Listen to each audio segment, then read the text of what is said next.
Hello everyone, welcome to sweet memories. Upcoming రివ్యూలోకి వెళ్ళిపోదాం. బాగి అమర్ని ఎలా అయినా కాపాడుకోవాలి అని ఆ మెయిన్ టెర్రరిస్ట్ బాగీని బెదిరిస్తున్న ఆర్మీ సీక్రెట్ ఫైల్స్ని నాకు ఇవ్వకపోతే నీ భర్తని నేను చంపేస్తాను అన్న భయపడదు బాగి. ఇంక వెంటనే అలా బాగి అయితే వాడికి సూట్ కేస్ ఇస్తున్నట్టే ఇచ్చేస్తుంది. ఎస్, ఇదే ఇదే నాకు కావాల్సింది అని ఇంకా అలా ఆ సూట్ కేస్ తీసుకొని వాడు కిందకి హ్యాపీగా వెళ్తూ ఒకసారి చూసుకుంటాను అని ఓపెన్ చేసి చూస్తాడు. చూసేసరికి అందులో మన ఇండియన్ ఫ్లాగ్స్ అయితే ఉంటాయి. ఒక్కసారిగా వాడు షాక్లో ఉండిపోతాడు. వెనక్కి తిరిగి చూసేసరికి అక్కడ బాగి పెద్ద కర్ర పట్టుకొని వాడి తలపై కొడుతుంది. ఒక్కసారిగా వాడు స్పృహ కోల్పోతాడు. కళ్ళు తెరిచి చూసేసరికి ఇంకా అలా వాడి కాళ్ళు చేతులు మొత్తం తాళ్ళతో కట్టేసి ఉంటారు. ఇంకా అలా చూస్తూ ఉంటారు. సరే, మీరు పోలీసుల్ని పిలవండి రాథోడ్, వీడి పని నేను చెప్తాను అని అంటుంది బాగి. ఏయ్ బాగుమతి, నన్ను నన్ను కట్టేస్తావా అని అంటారు.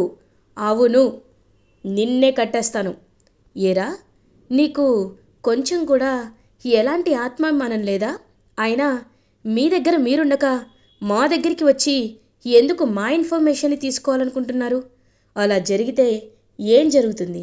అలా చేస్తే ఏం జరుగుతుంది?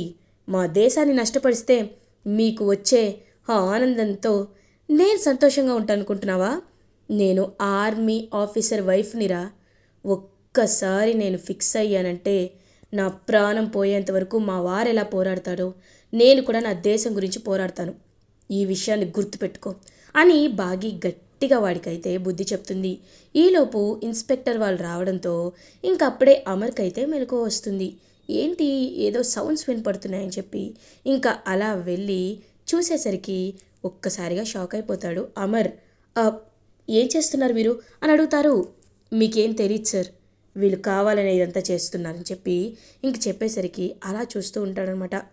అంటే వీళ్ళే నన్ను కిడ్నాప్ చేశారా అని పాపం అలా చూస్తూ ఇంకక్కడి నుండి వెళ్ళిపోతాడు అమర్. ఇంకా మనోహరి అప్పుడే బయటికి వస్తుంది. వచ్చి వాడిని పోలీస్ అరెస్ట్ చేసి తీసుకువెళ్ళడం చూసి ఒక్కసారిగా షాక్ అవుతుంది. వెంటనే చెంబా, చూసావా మనోహరి, నువ్వు వాణ్ణి ఆ బాగి ఇంట్లో వద్దు వద్దు అంటే పెట్టించావు. కానీ ఇప్పుడు చూడు ఏం జరిగిందో. బాగి ఉంది కాబట్టి సరిపోయింది, లేకపోతే వాడు అందరినీ చంపేసేవాడు అని అంటుంది.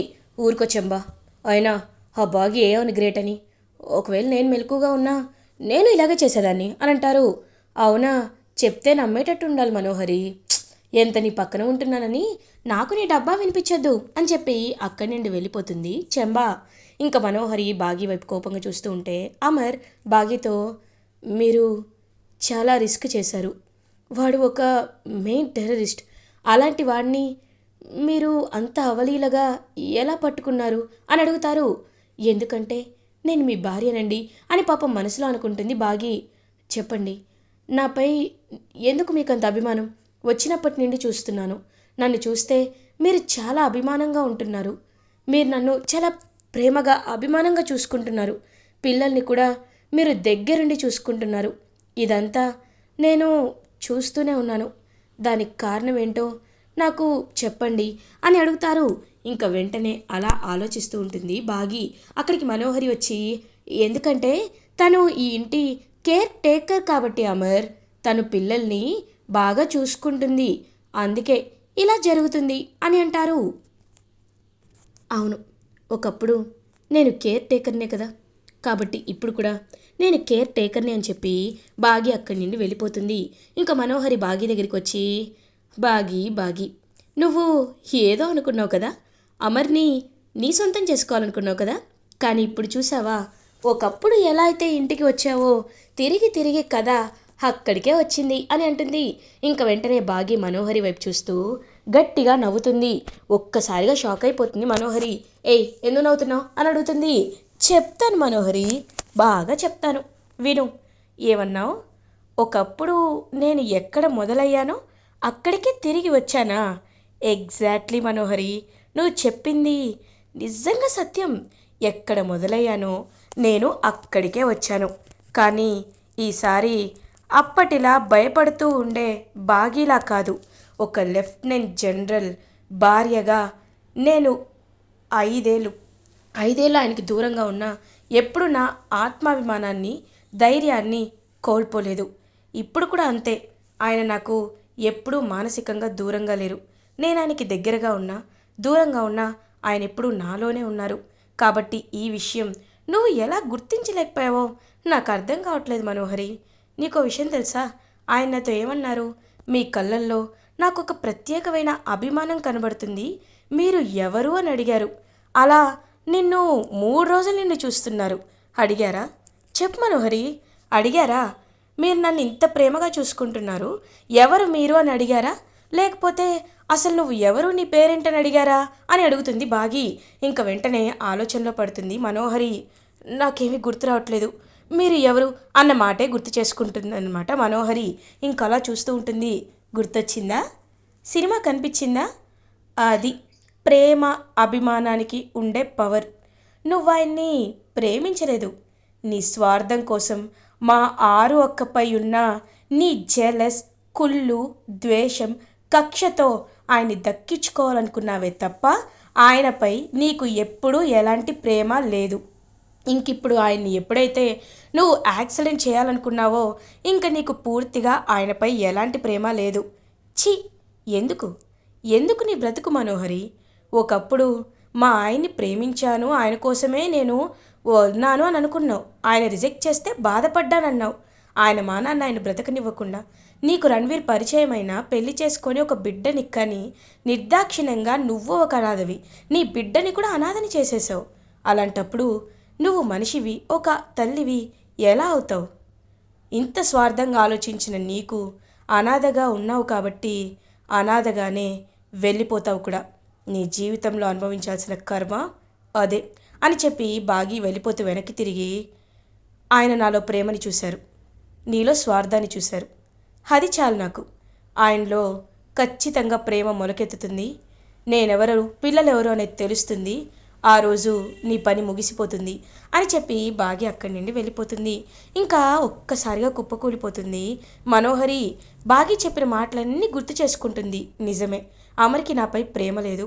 అమర్ బాగి ఎంత ప్రేమగా చూసుకుంటుంది కాబట్టి ఒకవేళ బాగీకి దగ్గరైతే నో, అలా జరగకూడదు. దగ్గరైనా అమర్ దగ్గర నుండి ఆస్తి పేపర్లు ఎక్కడున్నాయో తెలుసుకొని నేను వెంటనే ఆస్తి అంతా నా పేరుపైకి రావిచ్చుకోవాలని చెప్పి ఇంకా గట్టిగా ఫిక్స్ అయిపోతుంది మనోహరి. ఇది ఇలా ఉండగా భాగ్య దగ్గరికి పిల్లలందరూ వచ్చి పిల్లలు హక్ చేసుకుంటారు. మిస్ అమ్మ, ఇవాళ నువ్వు లేకపోతే డాడీని ఎవరు కాపాడేవాళ్ళు కాదు. Thank you so much miss అమ్మ అని పాపం ఎంతో హ్యాపీగా చెప్తారనమాట పిల్లలందరూ. ఇంకా భాగ్య కూడా చాలా హ్యాపీగా ఫీల్ అవుతుంది. పిల్లలు, నేను మీకు ఒక విషయం అడగాలనుకుంటున్నాను. మీ డాడీకి ఖచ్చితంగా గతం గుర్తు చేయాలి అని నేను అనుకుంటున్నాను అని అంటుంది. కానీ మిస్ అమ్మ, అలా జరిగితే అని అంటారు. నేను అదే ఆలోచిస్తున్నాను. మనం ఆ మనోహరి చెప్పిన మాటల్ని నమ్మకూడదు కదా అని ఆలోచిస్తూ ఉంటే అప్పుడే రాతోడు వస్తాడు. కరెక్ట్ మిస్ అమ్మ, నువ్వు అనుకున్నది చాలా కరెక్ట్. ఎందుకంటే ఆ ఆ మనోహరి మాటలు నమ్మడానికి లేదు. సార్ని ఎలాగో రేపు చెకప్కి తీసుకువెళ్తాం కదా, అక్కడ సార్ గురించి అన్ని విషయాలు కనుక్కుందాం మిస్ అమ్మ అని అంటారు. కరెక్ట్గా అప్పుడే ఫోన్ కాల్ వస్తుంది బాగీకి. ఇంకా బాగి ఫోన్ లిఫ్ట్ చేస్తుంది. హలో అమ్ము, ఎలా ఉన్నావు అని అడుగుతుంది. మిస్ అమ్మ, ఎలా ఉన్నావు మిస్ అమ్మ అని అడుగుతుంది అమ్ము. నేను చాలా బాగున్నానమ్ము, నువ్వెలా ఉన్నావమ్మా అని పాపం కన్నీళ్ళు తుడుచుకుంటూ అడుగుతుంది బాగి. నేను ఇక్కడ బాగా చదువుకుంటున్నాను మిస్ అమ్మ, కాకపోతే నాకు డాడీనే బాగా గుర్తొస్తున్నారు. అందుకే నేనేం చేశానంటే మీకు సర్ప్రైజ్ ఇవ్వడానికి నేను రేపే టికెట్స్ బుక్ చేసుకున్నాను. ఇదిగో టికెట్స్ బుక్ అయ్యాయి, వచ్చేస్తున్నాను అని అంటుంది. అది కాదమ్ము అని అంటారు. మిస్ అమ్మ ప్లీజ్, డాడీకి ఈ విషయం చెప్పొద్దు. డాడీ నువ్వే వచ్చాక కన్విన్స్ చేయాలి, లేకపోతే డాడీ నన్ను తిడతారు కదా అని చెప్పి ఇంకా హ్యాపీగా బయలుదేరి ఫ్లైట్లో రీచ్ అవుతుందనమాట తనైతే. ఒక్కసారిగా ఇంకా షాక్ అయిపోతుంది బాగి. అమ్ము వస్తుందని ఆనందపడాలా, లేకపోతే ఇప్పుడు ఇలా జరిగింది అని బాధపడాలా? అమ్ముకి గతం గుర్తులేదన్నా అమ్ముని చూసినా ఏమవుతుందోనని బాధపడాలో అర్థం కావటం లేదని పాపం కంగారు పడుతుంది బాగి. ఇంక వెంటనే ఆయన అన్నిటికీ ఆ దేవుడే ఉంటాడు మిస్ అమ్మ, నువ్వేమీ కంగారు పడద్దు అని పాపం ధైర్యం చెప్తాడు రాథోడ్. ఇది ఇలా ఉండగా బాగి అమర్ కోసం లంచ్ అయితే తీసుకువెళ్తుంది. తీసుకువెళ్ళి సార్ ఇదిగోండి లంచ్ చేయండి సార్ అని అంటుంది. ఇంకా అలా అమర్ చూస్తూ ఉంటాడనమాట బాగి వైపు. "ఆ, చేస్తాను. ఇంతకీ మీరు లంచ్ చేశారా అని అడుగుతారు. ఇంకా లేదు సార్. మీరు తినేసిన తర్వాత నేను తింటాను అని అంటుంది. "ఆ, మీరు ఇంటి కోసం ఎంతో కష్టపడుతున్నారు. మార్నింగ్ నుండి నేను మిమ్మల్ని గమనించాను. కాబట్టి మీరు ఇక్కడికే ప్లేట్ తీసుకొచ్చుకోండి. అప్పుడు ఇద్దరం కలిసి తిందాం అని అంటారు. అంటే అది అని అంటుంది. ఏం పర్లేదు. మీరు ఈ విషయంలో ఇబ్బంది పడాల్సిన అవసరం లేదు. ఒకవేళ నాతో కలిసి భోంచేయడానికి మీకు ఇబ్బందిగా ఉంటే చెప్పండి, పర్లేదు అని అంటాడు. లేదు సార్, అలా ఏమీ లేదు.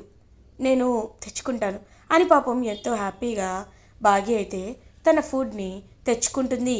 అదంతా చూస్తూ మనోహరి చాలా ఇరిటేటింగ్గా ఫీల్ అయ్యి అక్కడి నుండి వెళ్ళిపోతుంది. కరెక్ట్గా అదే టైంకి ఇంకా మనోహరి అయితే వెళ్ళిపోయే తర్వాత అమర్ అదంతా గమనిస్తారు. గమనించి ఇంక దగ్గరికి వెళ్ళి రూమ్ డోర్ అయితే లాక్ చేసేసుకుంటాడు. ఒక్కసారిగా ఇంక బాగా షాక్ అవుతుంది. ఏమండి, ఏం చేస్తున్నారు మీరు అని అడుగుతుంది. చెప్తాను బాగి, నీతో ఒక ముఖ్యమైన విషయం మాట్లాడాలి. అందరూ అనుకుంటున్నట్టు నేను గతాన్ని మర్చిపోలేదు బాగి అని అంటారు అమర్. ఒక్కసారిగా బాగి అయితే అలా షాక్లో ఉండిపోతుంది. మీరు మీరు ఏం మాట్లాడుతున్నారు, నిజం చెప్తున్నారా అండి అని అంటారు. అవును బాగి అనేసరికి ఇంకా బాగి వెంటనే అమర్నైతే హక్ చేసుకుంటుంది. ఇంకా అమర్ బాగి వైపు చూస్తూ ఉంటారు. బాగి, ఇదంతా నేను కావాలనే, అదిగో ఆ మనోహరి కోసం చేస్తున్నాను. తను ఆరుని చంపేసింది. నన్ను కూడా యాక్సిడెంట్ చేయాలని చూసింది. ఒకవేళ ఇప్పుడు నాకు గతం గుర్తుంది అని తెలిస్తే నా ప్రాణానికి ప్రాణమైన నిన్ను, పిల్లల్ని కూడా తను చంపేస్తుంది. అలా జరగకుండా ఉండాలనే గతం మర్చిపోయినట్టు డాక్టర్ దగ్గర నటించాను. మీ అందరినీ నమ్మించాను. ఇప్పుడు ఆ మనోహరి కూడా నేను నిజంగా గతం మర్చిపోయానని కంప్లీట్గా నమ్ముతుంది. ఈ విషయాన్ని నేను నా మేజర్ సార్తో చెప్పాను అని ఫ్లాష్ బ్యాక్కి వెళ్తారు. ఇంకా మేజర్కి హాస్పిటల్లోనే కాల్ చేస్తారనమాట అమర్. కాల్ చేసి, సార్, మా ఫ్యామిలీ ఇష్యూస్ వల్ల నేను గతం మర్చిపోయినట్టు అందరి ముందు నటిస్తున్నాను. కాబట్టి మీరు ఈ విషయంలో నాకు కొంచెం హెల్ప్ చేయాలి అని చెప్పేసరికి ఇంకా అలా వెంటనే ఓకే చెప్తారు. ఓకే, మీరంటుంది నాకు అర్థమైంది అమరేంద్ర. నీకోసం నేను ఈ చిన్న ఫేవర్ చేస్తాను. కానీ ఏదైనా ఇంపార్టెంట్ అప్డేట్స్ ఉంటే మాత్రం నీకు నేను వేరే నెంబర్ నుండి మెసేజ్ చేస్తాను. మీరు ఆ ఆపరేషన్స్కి పాల్గొనాలి అని అంటారు. ఓకే సార్, తప్పకుండా అని అమర్ చెప్తారు. అందుకే నేను డైరెక్ట్గా ఆ మెయిన్ టెర్రరిస్ట్ ఎక్కడైతే ఇంట్లో ఉంటున్నాడో అదే ఇంటికి నడుచుకుంటూ వెళ్ళాను. కావాలనే రాతోడు కనబడినా చూడకుండా గతం మర్చిపోయినట్లు ప్రవర్తించాను. రాతోడికే కాదు, ఈ ఇంట్లో ఎవ్వరికి నా గతం గుర్తుంది అని తెలిసిన మనోహరి దగ్గర జాగ్రత్తగా ఉండాలని ఇదంతా చేశాను. దీనికి కారణం ఒక్కటే, మీకోసం, మీకోసం బాగి అని అంటారు అమర్. ఇంకా వెంటనే పాపం బాగి అయితే అమర్ని హక్ చేసుకుంటుంది. హక్ చేసుకొని ఎంతో హ్యాపీగా చూస్తూ, ఏవండి, మీకు గతం గుర్తుండడం నా పూర్వజన్మ సుకృతం. నిజంగా ఆ మనోహరిని మీరు గెంటేయచ్చు కదా అని అంటారు. చెప్పాను కదా బాగి, మనోహరికి పైన చాలా నెట్వర్క్స్ ఉంటాయి. ఆ నెట్వర్క్స్ని నేను తెలుసుకోవాలి. ఒక్కొక్కరు తనకి ఎవరెవరు హెల్ప్ చేస్తున్నారో వాళ్ళందరినీ తెలుసుకొని చుట్టూ మనోహరికి అష్టదిగ్బంధనం చేసిన తర్వాత మనోహరిని అరెస్ట్ చేస్తాను. ఫ్యూచర్లో మనోహరి నుండి మనకి ఎలాంటి ప్రాబ్లం లేదు అన్నప్పుడు మాత్రమే నేను తన్ని అరెస్ట్ చేస్తాను అని అమర్ చెప్తారు. మీరు తీసుకుంది చాలా మంచి నిర్ణయం అండి. నిజంగా చాలా హ్యాపీగా ఉంది అని బాగి పాపం ఎంతో అంటే ఎంతో హ్యాపీగా ఫీల్ అవుతుంది. ఈ విషయాన్ని నువ్వు కూడా ఎక్కడ చెప్పొద్దు అనేసరికి, ఓకే అండి, ఖచ్చితంగా చెప్పను, జాగ్రత్తగా ఉంటాను అని బాగి ఎంతో హ్యాపీగా జాగ్రత్తగా అయితే ఉంటుంది. ఇంకా వెంటనే కన్నీళ్ళు తుడుచుకుంటూ బయటకు వచ్చి, అమ్మయ్య, ఇప్పుడు నాకు చాలా హ్యాపీగా ఉంది అని ఇంకా ఎంతో సరదాగా ఉంటుందన్నమాట బాగి అయితే. ఇంకా బాగిని చూసి, ఏంటి దీనిలో కొత్త ఉత్సాహం కనబడుతుంది, అసలు ఏమైంది అని ఆలోచిస్తూ ఉంటుంది మనోహరి. ఇప్పుడు నాకు ఎంతో సంతోషంగా ఉంది, నేను కోరుకున్నది ఇదే కదా అని చెప్పి ఇంకా హ్యాపీగా ఫీల్ అవుతుందన్నమాట బాగి. ఇది ఇలా ఉండగా అమ్ము ఇంటికి రీచ్ అవుతుంది. అమ్ముని చూడగానే ఫ్యామిలీ మెంబర్స్ అందరూ ఎంతో హ్యాపీగా ఫీల్ అవుతారు. అమ్ము వచ్చింది అని పిల్లలందరూ హ్యాపీగా అమ్మునైతే హక్ చేసుకుంటారు. ఇంకా అమ్ము వైపు చూస్తూ ఉంటే అమర్కి మనసులో పాపం అమ్ముని చూడాలి అనిపిస్తున్నా సరే, అమ్ముతో మాట్లాడాలి అనిపిస్తున్నా సరే గుర్తు లేనట్లు నటించాలి కాబట్టి పాపం సైలెంట్గా ఉండిపోతాడనమాట. అమర్ డాడ్ అని అమర్ని వెళ్ళి హక్ చేసుకుంటుంది అమ్ము. ఇంకా అమర్ అలా చూస్తూ ఉంటాడు అమ్ము వైపు. కానీ "ఆ, ఎవరు నువ్వు అని అడుగుతారు. డాడ్, అదేం డాడ్ అలా మాట్లాడుతున్నారు అని అడుగుతుంది. ఇంకా వెంటనే ఏం మాట్లాడకుండా సైలెంట్గా ఉండిపోతాడనమాట అమర్. ఆ అమ్ము, నీకు నేను జరిగినంత తర్వాత చెప్తాను, నువ్వు ముందు వెళ్ళి ఫ్రెష్ అవుపో అని పంపించేస్తుంది. ఇంకా ఎంతో హ్యాపీగా పాపం అమ్ము అయితే ఆలోచనలో పడుతుందనమాట. ఏంటి డాడీకి ఏమైంది అని ఆలోచిస్తూ ఉంటే అప్పుడే పాపం అమర్, అమ్ము, నీతో నేను చాలా మాట్లాడాలి అనుకుంటున్నాను, కానీ తప్పట్లేదు, ఏం చేస్తామని చెప్పి బాధపడతాడు. అమ్ము ఎలాగో వచ్చింది కాబట్టి అమ్ముతో అమర్ని దూరంగానే ఉండేలా చేయాలి అని ఫిక్స్ అవుతుంది మనోహరి. ఇంకా అమ్ము వచ్చినందుకు అందరూ చాలా సంతోషంగా అయితే ఫీల్ అవుతారు. ఇలా ఎపిసోడ్ ఎండ్ అవుతుంది. ఫర్దర్ ఎపిసోడ్ రివ్యూస్ ముందుగా మీకు కావాలి అనుకుంటే మా ఛానల్ని సబ్స్క్రైబ్ చేసుకోండి. Thanks for watching.